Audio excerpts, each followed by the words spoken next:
Nous sommes le lundi 27 janvier 2014. Bonjour, bonsoir à tous et bonne semaine. Bienvenue dans ce journal. Pulsation, l'essentiel de l'actualité de la journée. L'actualité, justement, les assises du dialogue interhaïtien ont démarré ce lundi à l'hôtel El Rancho sous les auspices de la conférence épiscopale. 49 partis politiques ont participé aux discussions sur la gouvernance aux côtés des représentants de l'exécutif et du Parlement. Le président de la CEH, le cardinal Chibli Langlois, est plutôt satisfait du déroulement de la première journée. Et contrairement à ce qu'avait annoncé Famille Lavalas, le parti était autour de la table de discussion, représenté notamment par la coordonnatrice Clarisse Narcisse.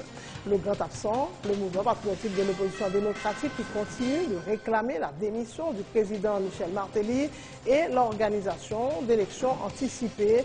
Le MOPOD s'est par ailleurs transformé en mouvement politique lors d'une retraite politique ce week-end sur la côte des Arcades. La grève des professeurs s'est poursuivie ce lundi en dépit de l'entente annoncée entre le ministère de l'Éducation nationale et une plateforme de syndicats d'enseignants. Des centaines d'écoliers étaient à nouveau dans les rues aujourd'hui pour exiger des autorités des mesures pour favoriser le retour des professeurs dans les salles de classe. Les protestations s'amplifient dans plusieurs villes en Ukraine. Des manifestants de plus en plus violents ont pris possession de plusieurs bâtiments publics. Le président Viktor Yanukovych est aussi sous la pression de l'Union européenne qui a demandé samedi des gestes concrets en vue d'un retour au calme. Catherine Ashton, la chef de la diplomatie européenne, est attendue à Kiev jeudi et vendredi prochain. En Égypte, le maréchal Abdel Fattah al-Sisi a été mandaté par l'armée pour se présenter à l'élection présidentielle. Pour être candidat toutefois, al-Sisi doit prendre sa retraite de militaire ou démissionner de l'armée, car la Constitution stipule que le président doit obligatoirement être un civil. En sport, Miami a dominé San Antonio 113-101 dimanche soir pour le premier match entre les deux franchises depuis les dernières finales NBA remportées par le Heat. Voilà, mesdames et messieurs, pour le menu du journal.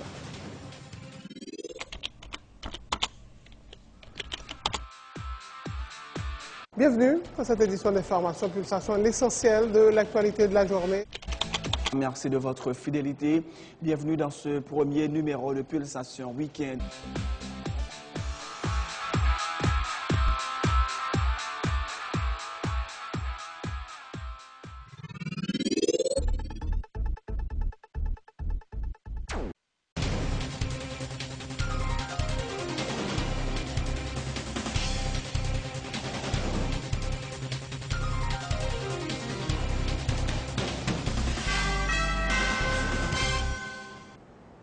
Le développement du journal, mesdames et messieurs, je vous le disais en titre, les assises du dialogue interhaïtien ont démarré ce lundi à l'hôtel El Rancho sous les auspices de la conférence épiscopale. 49 partis politiques ont participé aux discussions sur la gouvernance aux côtés des représentants de l'exécutif et du Parlement. Le président de la CEH, le cardinal Chibli Langlois, est plutôt satisfait du déroulement de la première journée.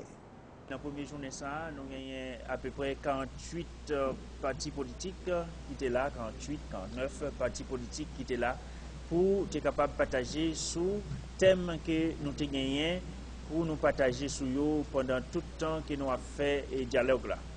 Le thème journée aujourd'hui que nous avons gagné pour nous partager sur lui, c'était la gouvernance. Dans le thème ça, avant de nous aborder lui, nous avons cherché moyen pour nous entendre avec toutes participants pour nous connaître est-ce que mandataires appelés dans séance ensemble avec suppléants. Exécutif là gagne 3 mandataires, 3 suppléants et Parlement gagne 3 mandataires, 3 suppléants et parti politique gagne 1 mandataire avec 2 suppléants. L'Assemblée a été entendue pour nous être capable de gagner ni mandataires ni suppléants présents dans la salle là. De façon pour être capable de concerter entre eux-mêmes si ça arrivait qu'il y ait une décision pour eux prendre, pour eux bailler avis sous décision ça, dans rencontre que médiatrice là, qui c'est CEH là, gagné avec toute partie politique. C'est rapporter, non rapporter, ça que eux-mêmes ont dit. Mais après échange, nous avons jugé qu'il y a des points qui étaient mérités retirer là-dedans, parce qu'ils ont jugé qu'ils n'ont pas tombé d'accord avec la réalité. Point ça tout, nous avons chercher, mettre devant tout le monde, ça, parti politique qui était comme proposition de solution. Les propositions de solutions, c'est des types de gouvernement qui ont été proposés, tant que gouvernement de consensus, gouvernement de transition ou bien gouvernement d'ouverture. Nous sommes capables de dire que les journées sont journées qui réussissent en matière de participation des acteurs, mais pas seulement présence comme participation, mais c'est participation effective dans les questions qui étaient posées, dans les réponses qui étaient posées et dans chercher moyen d'animer séance. Et parmi les 49 partis et organisations politiques, la première journée du dialogue, Famille Lavalas, qui dans un premier temps avait annoncé qu'il n'y aurait pas de représentants aux discussions. La coordonnatrice Maryse Narcisse explique les raisons du revirement de son parti. Nous répondons présent suite à demande, invitation et cardinal Chibli Langlois. Donc nous là, nous venons pour écouter parce que là, parler de dialogue. C'est d'abord venir écouter, comprendre ce qui a passé. Et si il y a dialogue, ça veut dire qu'il y a des gens qui ne même, qui ont des différents points de vue sur des différentes questions. Donc là, aujourd'hui, nous là, nous écouté. Et Famille Lavalas, c'est quoi que le dialogue capable d'aider pour une solution à la crise qui est dans le pays, dans la mesure que il y a volonté de tout le monde pour vraiment participer dans le dialogue. Donc ça, c'est un dialogue institutionnel et politique. Nous-mêmes, nous encourager le dialogue national avec implication tout secteur pour que toute revendication peuple arrive tout sous table dialogue. Pas de j'aime revirement parce que d'abord, première note, bon correspondance dès le départ, et nous te recevoir invitation et nous te recevoir le lundi 20 de l'après-midi en retard, très tard. Et nous-mêmes, nous sommes une organisation. Ce n'est pas une organisation côté participation, transparence. Donc, nous avons besoin de faire consensus à travers avec les différentes concertations, avec les différentes structures de l'organisation. Donc, jour que tu moins qu'une journée, c'était pas suffisant. Et nous t'ai écrit, nous t'ai dit ça, justement, avec l'organisateur de dialogue. A franchi un nouveau palier, le MEPOD qui a réalisé du 24 au 26 janvier une retraite sur la côte des Arcadins s'est transformé en mouvement politique dans le but de participer aux élections dès que les conditions seront réunies. Le MEPOD a également réitéré sa volonté de continuer à œuvrer pour forcer le président Michel Martelly et le Premier ministre Laurent Lamotte à démissionner. Le comité de pilotage devrait adresser formellement une correspondance en ce sens au chef de l'État, le MEPOD qui ne participe pas au dialogue interhaïtien, qui s'est ouvert donc ce lundi, c'est défavorable à toute entreprise de réconciliation nationale pourvu qu'elle soit basée sur les aveux, le pardon et la justice. La résolution du MEPOD est lue par l'ex-député Hugues Célestin. Nous-mêmes, partis politiques, groupements politiques, organisations sociales, à personnalités politiques qui réunissent sous côte académique, jour qui était 24, 25 et 26 janvier 2014, nous adopté résolution SAIO. Article 1, MEPOD tourne un mouvement politique pour participer dans l'élection, les toutes conditions réunies à candidat unique sorti dans Kazek pour arriver dans le président côté choix fait dans tête ensemble. Mon pote Kembe même détermination dans demander démission régime Martelly Lamotte là.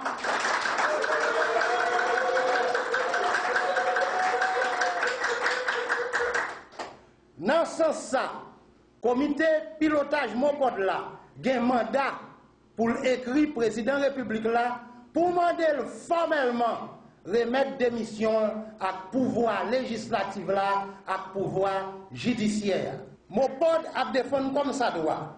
Principe pour gagner élection avant l'air pour poste président ensemble avec un conseil électoral côté tout secteur d'accord et puis tout le monde qui a fait crédit à confiance. Mon pote prend engagement pour organiser élection primaire en tout candidat qui voulait venir candidat dans mon board dans l'élection qui va organiser toutes les conditions réunies pour ça.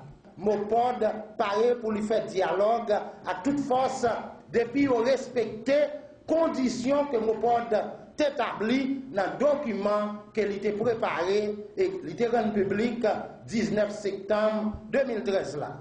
La résolution du MEPOD n'a pas été paraphée par les représentants de toutes les organisations politiques qui ont pris part à la retraite. C'est le cas par exemple de la CID, la Convention Unité démocratique, qui d'ailleurs n'est plus membre du regroupement en politique. La porte du mouvement reste ouverte à toute organisation et personnalité qui adhère à la résolution du 26 janvier.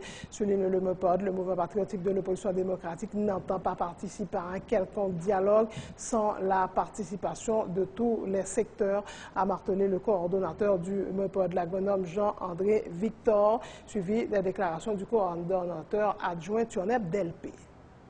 Jodia, MEPOD sorti une résolution officielle. Et moun qui signe résolution, c'est moun qui d'accord avec ça qui dit dans la résolution. MEPOD pas jamais fermer porte non plus pour qui que ce soit. D'ailleurs, dans la résolution, il y a un article qui dit que MEPOD était ouvert pour les gens qui voulaient rejoindre. Rejoindre veut dire d'accord avec la résolution. Donc, dans ce sens-là, nous-mêmes, MEPOD ouvrir pour tout le monde qui voulait rejoindre sous base. MEPOD dit clairement qu'il est ouvert au dialogue. Il dit qu'il est pour un dialogue inclusif, il n'est pas pour un dialogue d'exclusion, il est pour un dialogue avec participation de tout secteur dans le pays. C'est dit dans la résolution de MEPOD. Donc, ce n'est pas que MEPOD ferme les portes à dialogue, mais il dit qu'il y a des dialogues que nous voulons avec qui des dialogues que nous voulons. Donc, il faut ça clair pour tout le monde. Donc, pour pas dire, bon, la position de Evans Paul, quelqu'un de pour signer déclaration ça. Côté toute partie pour engagement là, côté que qui était présent là, depuis beaucoup signé, en attendant que y ait liberté pour aller en caucus la caillou, pour réviser position et stratégie, mais qu'il y a monde qui engagé signature là, c'est yo que pour le moment nous connaissons que capoter déclaration mon pote là, en attendant il est ouvert à toute l'autre partie qui dans mon pote qui yo même qui gagne si yo pas de signer là, après il y a une assemblée ou bien il y a une coordination là, il doit retourner à n'importe quel moment. Moyen depuis aussi, il faut respecter tout ça que dit dans la déclaration qui prend tous les jours. Le député Abel Descollines désapprouve la position des secteurs qui refusent de participer au dialogue. Le parlementaire s'interroge même sur leur volonté de soutenir le processus démocratique. Le demi-embalais Boucancaré informe par ailleurs que la Chambre basse participera aux discussions par l'intermédiaire des blocs PSP et PRI et PEP. Ce sont les députés Altesse Toussaint et Jules Charles Faustin qui représentent le bloc majoritaire PSP. Le PEP est représenté par les députés Guy Gérard Georges et Jules-Lionel Anélus, alors que le PRI serait actuellement sur le point de désigner ses mandataires. En tout cas, c'est ce qu'a indiqué le député Descollines. Le PRI, comme bloc régulièrement inscrit, l'a désigné en représentant, PEP a désigné en représentant et PSP. Donc à date, nous capables de confirmer pour le PSP, c'est le président Altesse Toussaint, qui a mandataire principal et l'a assisté de l'honorable député Jules Charles Faustin. Pour le bloc PEP, c'est le député Guy Gérard Georges qui a assisté de Jules-Lionel Anélus. Puis, il a confirmé qu'elle a participé. Nous gagnons plusieurs échanges avec le vice-président, le président Sadrak est en voyage, c'est le vice-président, le député Patrick Joseph, et secrétaire Blochland, député des hommes, qui eux-mêmes a chargé pour capable choisir représentant PRI, donc pour capable compléter 3 représentants, 3 mandataires de la Chambre des députés. Le fait même que différents secteurs politiques, pas de la opposition qui caractérisait accepter, signer un protocole pour accepter chita et discuter sur les problématiques, c'est une très bonne nouvelle et même c'est historique. Donc nous caresser l'espoir que acteurs saillants y a contribué à joindre des solutions concertées, façon ça capable de permettre de gagner un nouveau paradigme du point de vue de la gouvernance et dégager de perspectives pour l'organisation de meilleures élections en Haïti. Gagner effectivement de secteurs politiques qui, à date, refusé associer à négociation ça yo. Nous, tout simplement, au niveau de la Chambre des députés, au niveau du bureau de la Chambre des députés, prend note que yo refusé participer, mais négociation qu'a fait là, compréhension nous, c'est pas pour satisfaire un pouvoir ou un parti politique, c'est de négociation pour discuter des problématiques générales qui concernaient Haïti, nous capables comprendre gagner des appréhensions de secteur politique ça y est, mais refuser de s'associer à une démarche de dialogue, de négociation.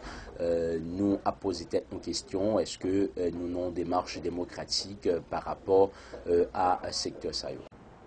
Autre point de l'actualité, le ministère de l'Éducation nationale avait annoncé la reprise des cours ce lundi dans les écoles publiques. Cependant, la grève des enseignants s'est poursuivie à l'instar de la semaine dernière. Et les écoliers étaient dans les rues pour exiger des autorités des mesures pour satisfaire les revendications des grévistes et favoriser le retour des professeurs dans les salles de classe. Aujourd'hui, les élèves de Carrefour et de Delma étaient également sur le macadam. Suivez ce reportage de Benson Joseph. Il va falloir attendre pour la reprise des cours dans les établissements scolaires publics. La grève des professeurs s'est poursuivie ce lundi 27 janvier en dépit de l'entente annoncée entre le ministère de l'Éducation nationale et une plateforme de syndicats d'enseignants. Les élèves ont un démenti formel par rapport avec l'entente ça. Et nous avons averti le peuple là, depuis la semaine dernière que bon bagage comme ça qui arrivé. Et évidemment, c'est seulement ce plan ça a été gagné, il n'y a pas de l'autre plan. De toute façon, on va appliquer quand même parce que où est-ce que dans la rue aujourd'hui là, et professeurs, élèves, parents, ont porté et une réponse formelle par rapport à l'entente ça, une entente comportée qui était faite et qui n'a rien à voir avec le mouvement professeur, avec le mouvement élève. Ce lundi encore, des élèves de plusieurs lycées étaient dans les rues pour exprimer leur mécontentement face à cette situation qui n'a que trop duré. Leur crainte est que cette semaine soit semblable à la semaine dernière, marquée par la paralysie des activités académiques dans les lycées et écoles publiques. Dans la salle de classe, ça va gagner, aucun professeur va venir travailler. Je dis à faire 8 jours de venir dans la rue, nous va travailler tout. Et que le ministère là pour répondre à besoin professeurs, c'est peut-être ça nous prend la rue là pour nous manifester. Ça fait nous pas travailler. Parce que nous avons des professeurs. Qui classe on fait? 7e 1. Pour nous même dans le lycée Pétion, pour nous jeunes professeurs. Si nous pas jeunes professeurs, mercredi nous prend la rue. Jeudi nous prend la rue, depuis nous pas jeunes professeurs encore, nous prend la rue à net. Certains professeurs s'étaient présentés au lycée des jeunes filles qui cependant n'a fonctionné que pendant environ 2 heures. Les écolières ont rejoint sur le macadam leurs camarades en signe de solidarité. Nous avons commencé à travailler dans le lycée de jeunes filles matin et la raison qui fait nous venir là, c'est parce que l'autre lycée vient chercher nous pour nous faire solidarité avec eux. C'est un bagage à faire parce que normalement, ils n'ont pas qu'à aller à l'école chaque jour, pas la prélever chaque jour, et puis ils n'ont pas qu'à jouer un professeur. Moi, je trouve ça très normal. Il est à noter que ce lundi, des élèves de Carrefour et de Delma avaient également investi les rues pour dénoncer les autorités incapables d'adopter des mesures pour permettre aux écoles publiques de recommencer à fonctionner.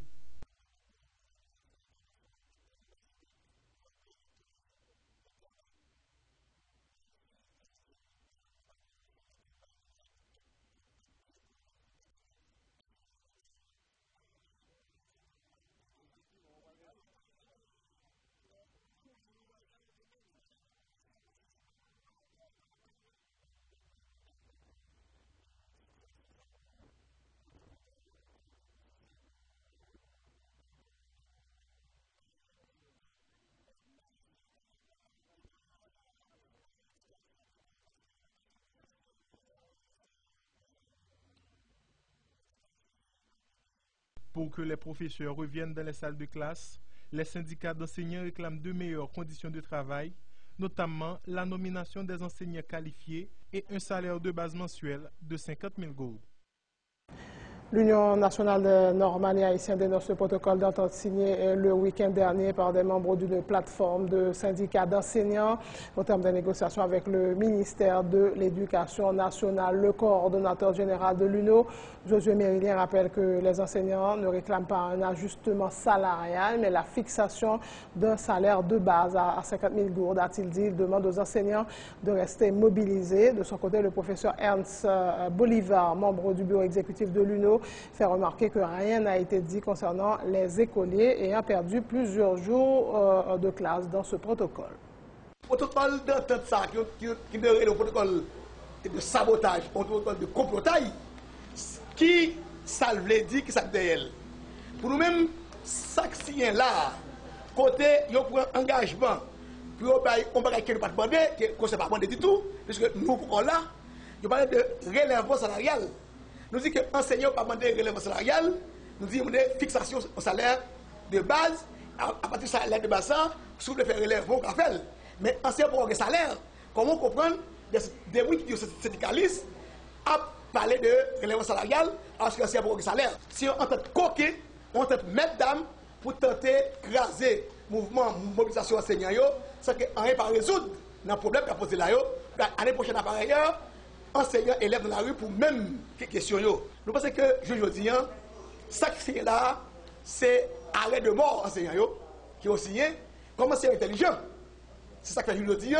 Ils ont demandé pour camper, mobiliser, renforcer le mouvement. Il y a tout le pays, enseignants campés, il y a renforcé la mobilisation pour faire l'état de Chita pour résoudre le problème. Faut nous ta ingrat, on ne peut plus. Pour support que élèves yo pas nous là. N'a quoi ça, rien pas d'idée. Donc, je dis à la, je pense que priorité une, je ne tout comme ça tel, c'est intérêt élève d'abord. Je dis à la, est-ce que nous gagnons l'école, côté que, on l'école à partir à 8h pour fermer à 12h, pour élève la caille à 12h. Pendant que l'autre l'école dans le même milieu à tout, elle va rentrer à 7h pour tourner la caille à 3h, 4h. Est-ce que nous gagnons l'école là, je dis à la, coup physique, coup chimie, a fait seulement à la craie? Est-ce qu'il y a une école aujourd'hui là pour un élève à traverser la rivière Sanoya là, dans photo 1 là, qui sont rivières Lamor, les rivières des Baradais. Pour un élève qui a fait 30 km pour la paix de l'instruction. Alors que la grève des professeurs des écoles publiques continue de paralyser le fonctionnement des lycées dans plusieurs régions du pays, l'association des instituteurs d'écoles municipales de Port-au-Prince annonce un arrêt de travail illimité en vue de forcer le ministère de l'Éducation nationale à se pencher sur leurs propres revendications. Ces professeurs affirment que lorsqu'ils sont déjà sous-rémunérés, la mairie de Port-au-Prince leur doit plus de 8 mois d'arriérés de salaire. Ils demandent par ailleurs que les écoles municipales soient placées sous la direction du ministère de l'Éducation nationale pour qu'ils puissent participer aux négociations en cours entre le ministère et les syndicats d'enseignants. C'est pour le ministère de l'Éducation nationale nationaliser l'école municipale. Deuxièmement, forcer mairie Port-au-Prince payer nous 8 mois à salaire li doué nous. Troisièmement, nous avons demandé pour ancien participer dans les négociations qu'a fait avec le ministre de l'Éducation nationale là, pour problème l'école municipale régler une fois pour toutes. Nous avons profité d'annoncer public là en général, parents en particulier, que toute l'école municipale campé travail jusqu'à ce que mairie et le ministère de l'Éducation nationale répondent à toutes les revendications. Nous-mêmes qui avons besoin de meilleures conditions de travail pour les gens, nous supposons dire, puisque nous ne pouvons pas prendre responsabilité, que le ministre de l'Éducation nationale retire l'école dans la mairie de Port-au-Prince. La mairie paye nous. Un professeur primaire touché $1,300. Professeur, troisième cycle, nous, yo même pas 100 gouttes l'heure. Tandis que, différence entre nous-mêmes et le professeur national et lycée, yo mieux touché par cher. Nous-mêmes, c'est par heure. Yo ban un dérisoire qui c'est $15. 75 gouttes. $15 haïtiens. 75 gouttes. Li honteux, mais c'est ça qui est lié. Deuxièmement, nous ne pas bénéficier de rien dans ce qu'on appelle la protection sociale. Nous n'avons pas de boni, nous n'avons pas d'assurance, nous n'avons pas rien. Nous camper de travail jusqu'à ce que les revendications nous satisfassent.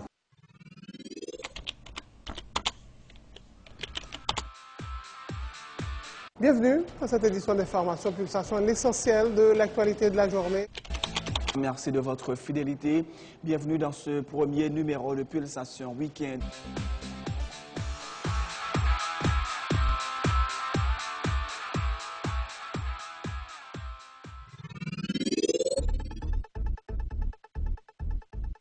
C'est la fin de ce journal. Le rappel des titres. Les assises du dialogue interhaïtien ont démarré ce lundi à l'hôtel El Rancho sous les auspices de la conférence épiscopale. 49 partis politiques ont participé aux discussions sur la gouvernance aux côtés des représentants de l'exécutif et du Parlement. Le président de la CEH, le cardinal Chibli Langlois, est plutôt satisfait du déroulement de la première journée.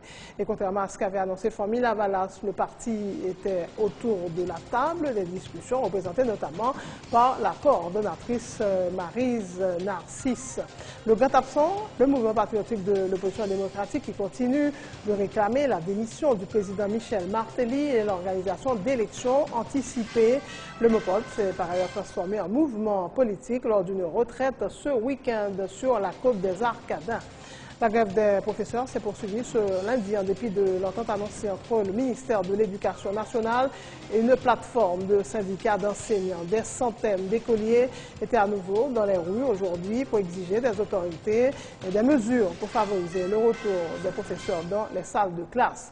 Les protestations s'amplifient dans plusieurs villes en Ukraine. Des manifestants de plus en plus violents ont pris possession de plusieurs bâtiments publics. Le président Viktor Yanukovych est aussi sous la pression de l'Union européenne qui a demandé samedi des gestes concrets en vue d'un retour au calme. Catherine Ashton, la chef de la diplomatie européenne, est attendue à Kiev jeudi et vendredi prochain.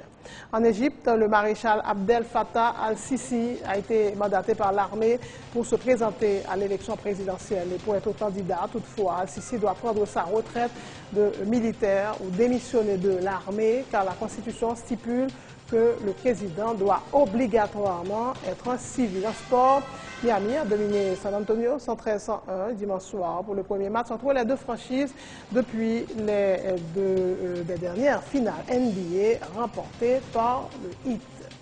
Voilà, c'est la fin de ce journal. Merci de votre attention. Bonne suite de programme sur Télé.